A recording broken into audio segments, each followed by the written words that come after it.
बारे में सुना होगा, लेकिन आज हम जिस खबर पर आपकी नजर इनायत चाहते हैं वो सिर्फ खबर नहीं बल्कि एक चेतावनी है कि लुटेरे कहीं भी किसी भी भेष में हो सकते हैं। गरज ये कि आप कितने सावधान हैं।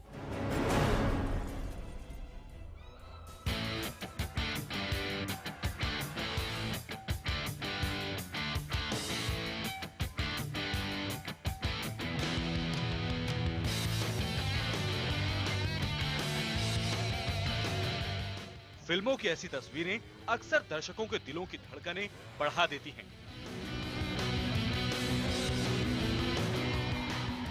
लोग दिल थामकर सीन के खत्म होने तक अपनी पलकें झपकाए बगैर उस सीन को तब तक देखते रहते हैं जब तक उनका पसंदीदा कलाकार पूरी तरह से महफूज नजर नहीं आने लगता।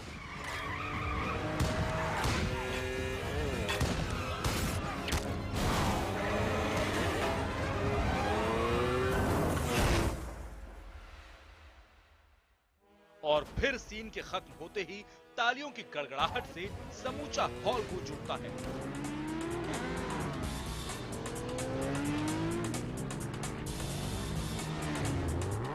ये नजारा हम अक्सर देखते हैं, लेकिन मुंबईया फिल्मों से हटकर मुंबई से करीब 1400 किलोमीटर दूर दिल्ली की इन सड़कों पर जरा एक नजर डालिए।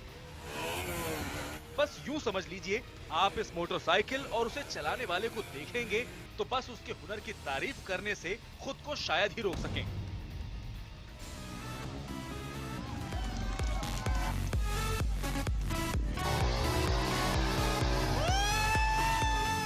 इसीलिए सांसें रोककर पहले इसके हुनर का कमाल देख लीजिए,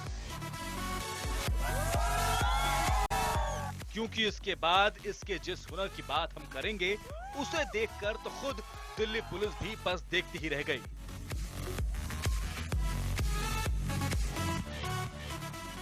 बाइक स्टंट्स के जितने भी प्रकार हो सकते हैं, ये सवार हर एक में कमाल की महारत रखता है। फिर वो चाहे व्हीलिंग हो, एक्रोबेटिक हो, स्टॉपी हो या फिर अलग अलग ट्रिक्स।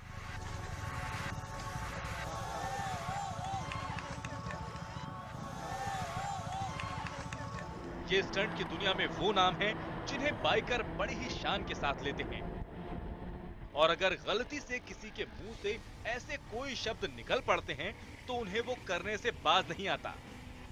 तो आपने इस बाइकर का वो कमाल तो देख ही लिया जिसकी वजह से इसे जमाने भर की तालियां मिलती रही। लेकिन अब हम इस बाइकर का जो सच आपको बताने जा रहे हैं उसे सुनकर आप ताली पीटना भूल जाएंगे और खुद अपने गाल पीटने लगेंगे। उसे महंगी बाइकें रखने का शौक है। वो खुद को खतरों का खिलाड़ी कहता है। वो बाइक को किसी लट्टू की तरह नचाने में माहिर है। उसका हुनर देखकर लड़कियां फिदा हो जाती हैं। लेकिन अब ये कलाकार कानून की गिरफ्त में है, क्योंकि पुलिस ने इसे झपटमारी के इल्जाम में पकड़ा है। 250 से ज्यादा वारदात करने का इल्जाम इसके सिर पर है। अगर इन बातों पर यकीन नहीं होता तो पुलिस अफसर की बातों का खुलासा खुद सुन लीजिए। एक सोर्स इंफॉर्मेशन मिला था, एक सीसीटीवी फुटेज भी आया था एक लड़के का। उसको पकड़ के लेके आए, इंट्रोगेशन किया तो उसने बताया कि वो 250 से 300 केस ऐसी स्नैचिंग और रॉबरी की वारदातों में शामिल है। जी हाँ, फिल्मी अंदाज में पकड़ा गया ये शख्स जब सामने लाया गया तो इसे देखकर हर कोई चौंका, और जब इसे पकड़कर थाने लाया गया तो इसे तालियों की जगह गालियों का सामना करना पड़ा। यूट्यूब से आए स्टंट करने के आइडिया ने दिल्ली के एक लड़के को बना दिया सबसे बड़ा चेन स्नेचर, और उसके बाद राहुल जुर्म की एक ऐसी राह पर चल पड़ा जिसका अंत जेल की सलाखें थी। बाइक पर बैठकर कलाकारी करते करते खुराफाती बन बैठे इस शख्स का नाम राहुल हबीब है, जिसे पुलिस ने इसी सीसीटीवी फुटेज के दम पर गिरफ्तार किया है। क्योंकि जिस वक्त वो वारदात को अंजाम देता उसका सिर और चेहरा हेलमेट से ढका होता था। इसकी इसी मोटरसाइकिल और वारदात के बाद रफ्तार पकड़ने के चक्कर में गलती से पीछे छूट गए सुरागों पर जब पुलिस की नजर पड़ी तब जाकर राहुल हबीब की असलियत सामने आई। हर दिन एक नए टारगेट के साथ शाम को राहुल और उसके दोस्त स्नैचिंग और लूटपाट की वारदात को अंजाम देते और देर रात के बाद शुरू होती राहुल और उसके दोस्तों की कॉकटेल पार्टी। ये सिलसिला पिछले 3 साल से बदस्तूर जारी था, लेकिन अब पुलिस की नजर राहुल पर पड़ चुकी थी। कभी आपने सोचा कि किसी गुनहगार की अपनी भी कोई मजबूरी होती होगी जिसकी वजह से उसे गुनाह के रास्ते पर कदम बढ़ाने को मजबूर होना पड़ा? क्योंकि कहते हैं कोई भी पैदाइशी गुनहगार नहीं होता, बल्कि हालात गुनहगार पैदा करते हैं। पूर्वी दिल्ली की गीता कॉलोनी से पकड़ा गैंग। 300 से ज्यादा लूटपाट के मामले सुलझे।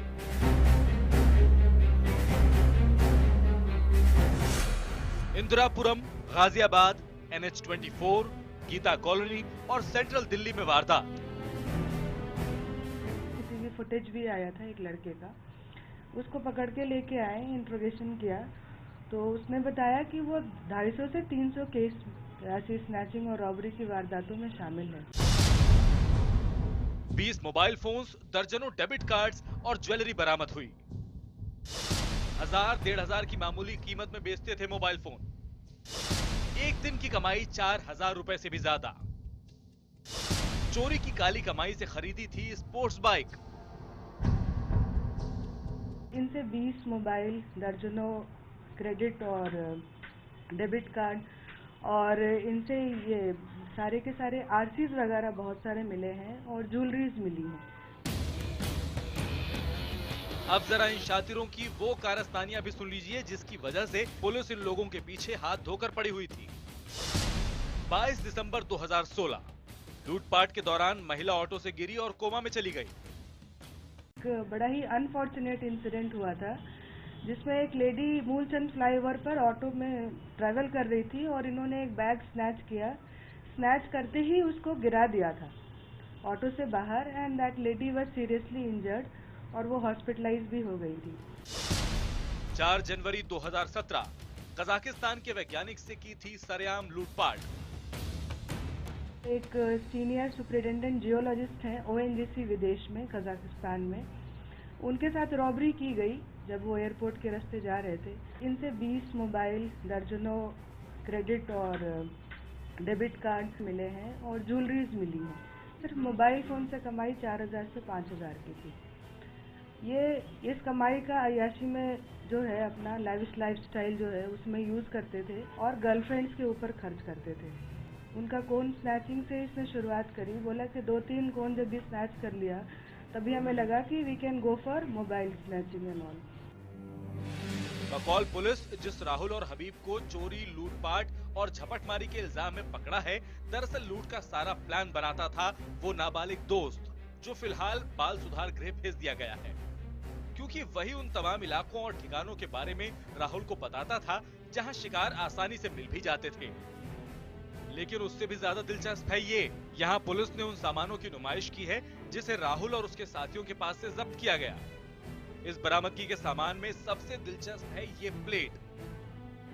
बकौल पुलिस महंगे और ब्रांडेड कपड़े, पब में जाना, शराब पीना, गर्लफ्रेंड्स रखना यही लोगों के शौक थे और इन्हीं शौक को पूरा करने के लिए इसने बाइक पर सवार होकर जुर्म की दुनिया में कदम रखा। खुलासा यही है कि ये गैंग स्टंट को सीखने के लिए YouTube देखते थे।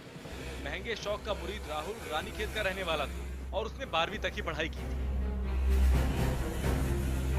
राहुल पर पब्लिसिटी पाने का जुनून इस कदर हावी था कि वो अपने स्टंट के वीडियो YouTube पर बकायदा अपलोड करता था। लड़कियां उसे लाइक करती थी और इसी जोश में वो ताबड़तोड़ लूट और स्नैचिंग की वारदातों को अंजाम देता गया। पुलिस को अब तक तो 300 मामलों का पता चल चुका है, लेकिन अभी तो इन शातिरों का मुंह खुलवाना बाकी है। मुमकिन है कुछ ऐसी वारदातों का भी पता चले जो पुलिस के लिए अभी तक पेचीदा केस बनकर फाइलों में धूल खा रही हैं।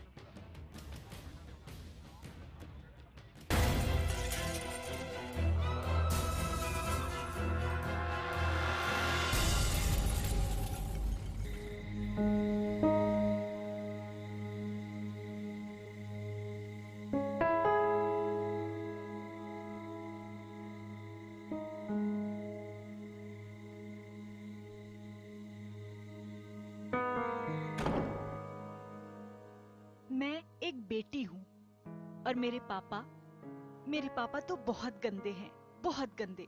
मुझे उनसे बहुत डर लगता है। वो मेरे साथ गलत काम करने की कोशिश करते हैं। मैं मम्मी से शिकायत करूंगी, सब कुछ बताऊंगी उन्हें। मम्मी, तू आ जा, तेरी बहुत याद आ रही है। तेरे बिना हम अधूरे। मम्मी, मेरी प्यारी माँ, हमारी इज्जत की सहायता करना। हमको इस नर्क में छोड़कर क्यों चली गई? तुझे मालूम है हमारे साथ क्या हो रहा है? मम्मी, हमें लड़ने की शक्ति देना, हम पापा को मिटा सके। मम्मी, हमारी प्यारी मम्मी, हमारे साथ रहना, हमारी रक्षा करना। कहानी उसकी जिसकी जिंदगी हर रात खत्म हो जाती।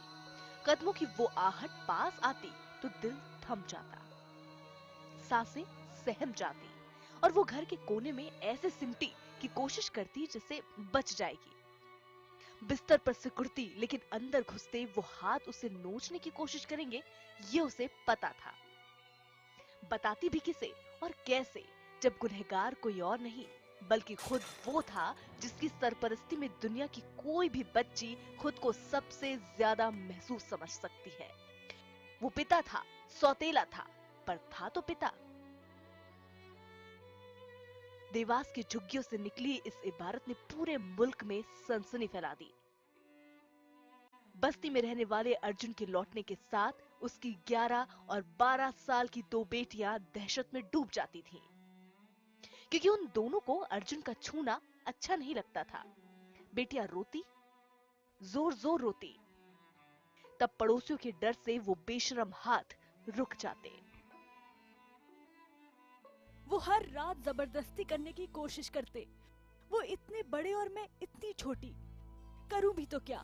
मैं चिल्लाई, रोई तो कितना मारा उन्होंने मुझे। माँ, कितना दर्द हुआ मुझे बता नहीं सकती। माँ, रोज रात भर हम दोनों जागते हैं।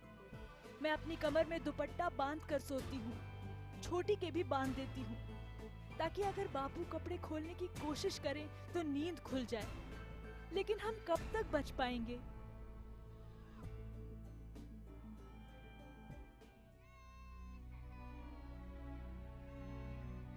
गली में ना किसी और ने चीख सुनी, ना उसकी माँ ने। सुनती भी कैसे? उनकी माँ तो 6 महीने पहले कैंसर से गुजर चुकी थी। लेकिन बच्चियों के पास दर्द बांटने वाला कोई और न था। लिहाजा उन्होंने टीन के पत्थरों की दीवार पर अपना दर्द उकेरना शुरू कर दिया। बदनसीब ऐसी कि बगल में किसी को पढ़ना नहीं आता था। करीब 6 महीने तक उनका पिता ये घिनौना खेल खेलता रहा, कोशिशें करता रहा, लेकिन एक दिन बच्चों की किस्मत ने उनका साथ दे ही दिया। किसी हमदर्द ने दीवार पर लिखी वो इबारत पढ़ ली जो किसी का भी कलेजा चीर सकती थी। दीवार पर लिखी हुई वो बात पुलिस तक जा पहुंची। उसके पिताजी को अरेस्ट किया है। उसकी उन लड़कियों ने अपने घरों के दीवारों पे भी लिख रखा था कि मम्मी हमें आप बचाना। इस तरह से वो बहुत डरी हुई थी और अब उनको पिताजी के खिलाफ कार्रवाई कर दी गई, उसे गिरफ्तार करके कोर्ट पेश कर दिया। अब दोनों बच्चियों को पुलिस ने सखी सेंटर भेज दिया है और उनके ऐसे रिश्तेदारों की तलाश तेज कर दी है जो मासूम की मजबूरी का फायदा न उठा सके। बेशक ऐसा मामला हर रोज सामने नहीं आता, मगर जब भी आता है नजरें झुकाकर गुजर जाता है। क्या कोई इतना भी गिर सकता है?